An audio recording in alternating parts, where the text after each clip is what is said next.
বাংলাদেশে প্রাক্তন প্রধানমন্ত্রী শেখ হাসিনা তার বিরুদ্ধে গ্রেপ্তারি পরোয়ানা জারি হয়েছে। মানবতা বিরোধী অপরাধের জন্য তার বিরুদ্ধে গ্রেপ্তারি পরোয়ানা জারি হয়েছে।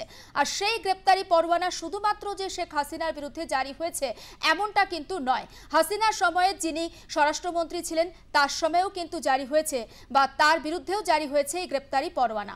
এমনকি পুলিশের এক উচ্চপদস্থ আধিকারিকের বিরুদ্ধেও জারি হয়েছে এই গ্রেপ্তারি পরোয়ানা। এবং গতকাল এই যে গ্রেপ্তারি পরোয়ানা জারি হয়েছে সেটা সামনে আসে, ফলে নতুন করে কি বিচার শুরু?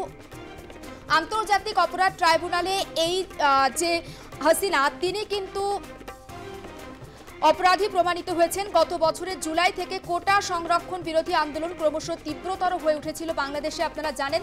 এবং অগাস্টের 5 তারিখ প্রধানমন্ত্রী পদে ইস্তফা দিয়ে দেশ থেকে কার্যত পালিয়ে আসতে বাধ্য হয়েছিলেন শেখ হাসিনা।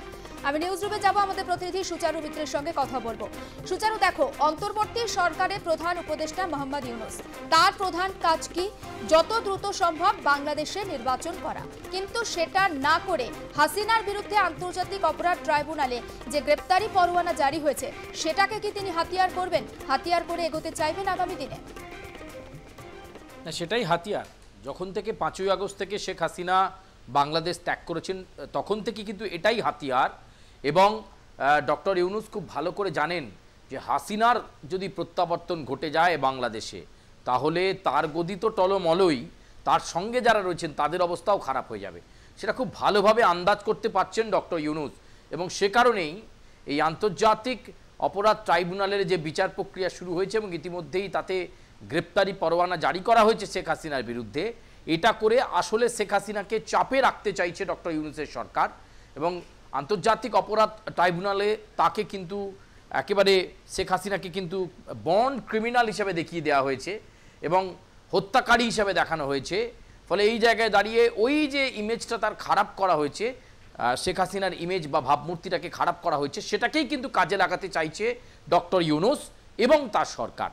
এবং এ যাবৎকালে যতবার ডক্টর ইউনূসকে নিয়ে কথা উঠেছে ততবারই এই সংস্কারের নামে নির্বাচনকে আটকে রাখার মতো অভিযোগ এসেছে।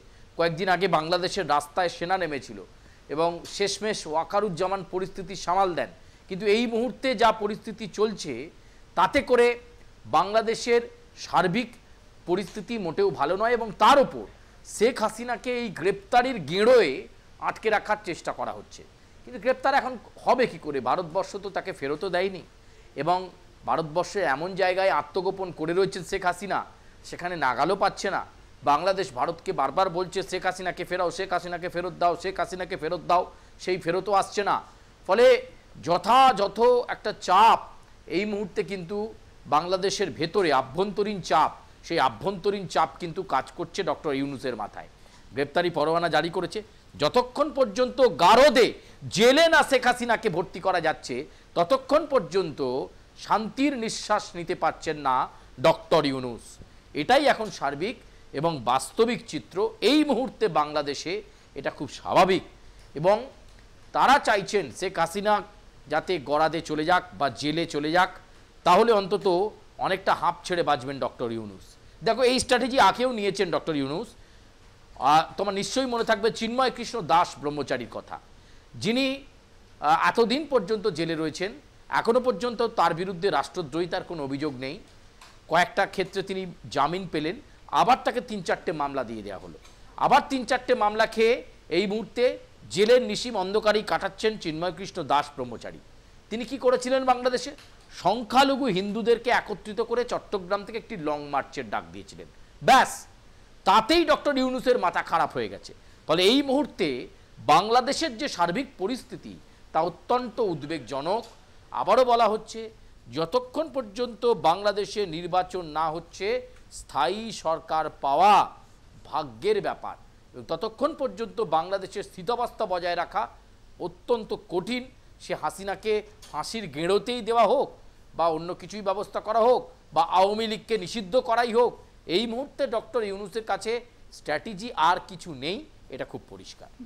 সুজারু, এই বিষয়ে জানতে চাইছি 16ই জুন ট্রাইব্যুনাল কিন্তু হাসিনা সহ অন্য আরো 3 জন যাদেরকে অপরাধী হিসেবে চিহ্নিত করেছে তাদেরকে সশরীরে হাজির করানোর নির্দেশ দিয়েছে। সেক্ষেত্রে হাসিনাকে বাংলাদেশে ফিরিয়ে নিয়ে আসার জন্য বা ফিরিয়ে নিয়ে যাওয়ার জন্য ইউনূস কি নতুন করে কোনো পথ অবলম্বন করতে পারেন? পথ হয়তো অবলম্বন করতে পারেন, কিন্তু যে পথই অবলম্বন করুক না কেন ডক্টর ইউনূস যে চেষ্টাই করছেন তাতে কিন্তু তিনি সফল হচ্ছেন না। কোনোভাবেই শেখ হাসিনাকে বাংলাদেশে এই পরিস্থিতির মধ্যে ফেরত আনা যাচ্ছে না। ডক্টর ইউনূসের মনে যথেষ্ট ভয় রয়েছে। মাঝে মাঝে যে অডিও বার্তা শেখ হাসিনা দিচ্ছেন, যে অডিও বার্তায় তিনি একটার পর ঘটনার পোল খুলছেন, বাংলাদেশের আর্থসামাজিক পরিস্থিতি নিয়ে বলছেন, অন্তর্বর্তী সরকার কিভাবে চলছে তা নিয়ে বলছেন, সমন্বয়কদের সম্পর্কে বলছেন, উপদেষ্টার সম্পর্কে বলছেন, ডক্টর ইউনূসকে সরাসরি অডিও বার্তায় আক্রমণ করছেন শেখ হাসিনা। এই ভয়েই কিন্তু যথেষ্ট চাপে রয়েছেন ইউনূস। অবশ্যই চেষ্টা করছেন, যে তুমি যে প্রশ্ন করলে যে তিনি চেষ্টা করছেন কিনা, অবশ্যই তিনি নানা কৌশলে চেষ্টা করছেন ভারতবর্ষের ওপর চাপ তৈরি করে যাতে শেখ হাসিনাকে বাংলাদেশে ফেরানো যায় এবং ফিরিয়েই তাকে জেলে দেওয়া যায় এবং একেবারে জামিন অযোগ্য ধারায় তাকে আটকে রাখা যায়। কিন্তু কোনোটাতেই সফল হচ্ছেন না ডক্টর ইউনূস। একেবারে সুচারু, সঙ্গে থাকো। আমি আরো একটা খবরের ইনফরমেশনের জন্য অবশ্যই ফিরবো তোমার কাছে, তবে তার আগে আমি একটু দর্শকদের জানিয়ে রাখতে চাই বাংলাদেশের টাকাতে কিন্তু আমূল পরিবর্তন এসেছে। তিনটি নোটে কিন্তু পরিবর্তন এসেছে, 20 টাকা, 50 টাকা এবং 1000 টাকার নোটে। কারণ এই সমস্ত নোটগুলিতে শেখ মুজিবের ছবি ছিল, সেই ছবি সম্পূর্ণরূপে সরিয়ে দেওয়া হয়েছে। নতুন টাকা নিয়ে এসেছে অন্তর্বর্তী সরকার। রবিবার থেকে ইতিমধ্যেই বাজারে এসে গিয়েছে বেশ কিছু জায়গাতে, আর যে সমস্ত জায়গাতে টাকাগুলো পৌঁছায়নি আজকের মধ্যে কিন্তু সেগুলো বাংলাদেশ রিজার্ভ ব্যাংক পৌঁছে দেবে। এ বিষয়ে কথা বলবো সুচারু মিত্রের সঙ্গে, সুচারু নিউজরুম থেকেই রয়েছে। সুচারু, তাহলে কি অন্তর্বর্তী সরকার বা ইউনূস চাইছেন যেন তেন প্রকারে 71-এর স্মৃতি মুছে ফেলতে বাংলাদেশ থেকে? একদম তাই। 71 সালে সেই মুক্তিযুদ্ধের ইতিহাস বারে বারে মোছার চেষ্টা করেছে। 5ই আগস্টের পর থেকে তুমি দেখো, বঙ্গবন্ধু মুজিবুর রহমানের মূর্তি বাংলাদেশের যেখানে যেখানে ছিল সেগুলোকে ভাঙা হয়েছে। পাঠ্যপুস্তক থেকে যেখানে তিনি একাধিক বিষয় নিয়ে তার অভিজ্ঞতার কথা তিনি লিখেছিলেন, যেগুলো বাংলাদেশের পাঠ্যপুস্তকে জায়গা পেত বঙ্গবন্ধু মুজিবরের লেখা, সেই সমস্ত লেখা পাঠ্যপুস্তক থেকে বাদ চলে গেছে। 71-এর আগের পর্যায়ে, 72-এর মানে 71 সালের পরবর্তী পর্যায়ে বা তার আগের পর্যায়ে 52 সাল, 60 সাল, 62 সাল, সেই সময়কার নানা করুণ কাহিনী তুলে ধরার চেষ্টা করেছিলেন লেখনীর মাধ্যমে মুজিব। এবং মুজিবুর রহমানের সেই সমস্ত জিনিস বিভিন্ন পাঠ্যপুস্তকে জায়গা পেয়েছিল, বাংলাদেশের সেই ইতিহাস জায়গা পেয়েছিল। সেই ইতিহাস মুছে ফেলা হয়েছে, পাঠ্যপুস্তক থেকে বাদ চলে গেছেন মুজিবুর রহমান, মূর্তি ভেঙে ফেলা হয়েছে। এমনকি তার স্মৃতি বিজড়িত যে মিউজিয়াম 32 ধানমন্ডি, সেই 32 ধানমন্ডিও ভেঙে গুঁড়িয়ে দেওয়া হয়েছে। কেউ একবারের জন্য বিবৃতি দেননি, কেউ একবারের জন্য বলেননি যে কেন 32 ধানমন্ডি ধ্বংস করে দেওয়া হলো। মুজিবুর রহমানের যে ইতিহাস ছিল সেই ইতিহাসটা কেন মুছে দেওয়া হলো। শুধু এখানেই শেষ নয়, এমনকি এই যে ডক্টর ইউনূস যে বাসভবনে থাকছেন, সেই বাসভবনেও যে মুজিবুর রহমানের ছবি ছিল সেগুলো সব ছড়িয়ে দেওয়া হয়েছে। ফলে এটা খুব নতুন কিছু নয়। এবার যেটা তারা করলেন, 20 টাকা, 50 টাকা এবং 1000 টাকার যে নোট, যে নোটে মুজিবুর রহমানের ছবি ছিল সেখান থেকে মুজিবের ছবি সরিয়ে দেওয়া হলো। সরিয়ে দিয়ে নতুন নোট আনলো। কে আনলেন? ডক্টর ইউনূস, অন্তর্বর্তী সরকারের প্রধান উপদেষ্টা। এখন তিনি এই সব করছেন, নতুন নোট আনছেন, বঙ্গবন্ধুর ছবি মুছে দিচ্ছেন, ব্যারিকেড তৈরি করছেন, যেখানে দেশের ভেতরেই আন্দোলন হলে ছাত্রদেরকে ঠেকিয়ে দাও, কোনো কথা নয়, এবং তিনি কোনো বিবৃতি দেবেন না। বাংলাদেশের সংখ্যালঘুদের ওপর আক্রমণ হলে তার কোনো বক্তব্য নেই। এখন তার কাজ সংস্কার হচ্ছে, এখন বাংলাদেশের সংস্কার হচ্ছে, আর্থসামাজিক কাঠামো পরিবর্তন হয়ে যাবে। এখন নির্বাচনের দরকার নেই, নির্বাচন পরে হবে। বিএনপির মতো রাজনৈতিক শক্তি বলছে এখনই নির্বাচন। তিনি এখন, তার কাছে মোস্ট প্রায়োরিটি কাজ হয়ে গেল এই 20 টাকা, 50 টাকা, 1000 টাকার নোট থেকে কখন বঙ্গবন্ধু মুজিবুর রহমানকে বাদ দিয়ে ব্যবস্থা করা যায় এবং নতুন নোট আনা হয়, সেটাই তিনি করলেন। মুজিবের ছবি তিনি উড়িয়ে দিলেন, পাঠ্যপুস্তক থেকে উড়ে গেছে, ধানমন্ডি থেকে মুজিবুর রহমান উঠে গেছে, কিন্তু বাংলাদেশের মানুষের কাছে, বাংলাদেশের ইতিহাসের কাছে কখনো কি বঙ্গবন্ধু মুজিবুর উড়ে যেতে পারবেন? বাংলাদেশের রন্ধে রন্ধে মুজিবুর রহমান রয়েছেন, তিনি কি উড়ে যেতে পারবেন?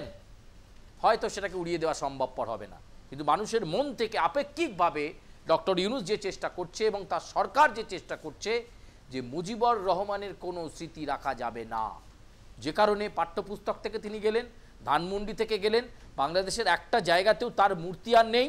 এবার যে নোটে তার চিহ্ন ছিল, জাতির জনক তিনি, যে চিহ্ন ছিল 20 টাকা, 50 টাকা এবং 1000 টাকার নোটে, সেই নোট থেকেও তার ছবি কিন্তু সরে গেল। কার নেতৃত্বে এই সরকার বাংলাদেশে এই জিনিসটাকে কার্যকর করলো? ডক্টর ইউনূসের অন্তর্বর্তীকালীন সরকার। ফলে তিনি একজন নিজে ইকোনমি বা অর্থনীতির লোক হয়ে একটার পর একটা যে কাজগুলো করছেন সেটা তিনি ভেবে করছেন তো? যখনই একটা চাপের পরিস্থিতি তৈরি হয় তিনি বারে বারে ফোন করেন ওয়াকারুজ্জামানকে, বাঁচাও বাঁচাও আমায়। আর যখনই তিনি বিপদে পড়েন, যখনই তার বিরুদ্ধে বিক্ষোভ বিদ্রোহের স্রোত তৈরি হয়, যখনই বাংলাদেশের রাস্তায় সেনা নেমে পড়ে, তখন ডক্টর ইউনূস নিজেকে গুটিয়ে নেন।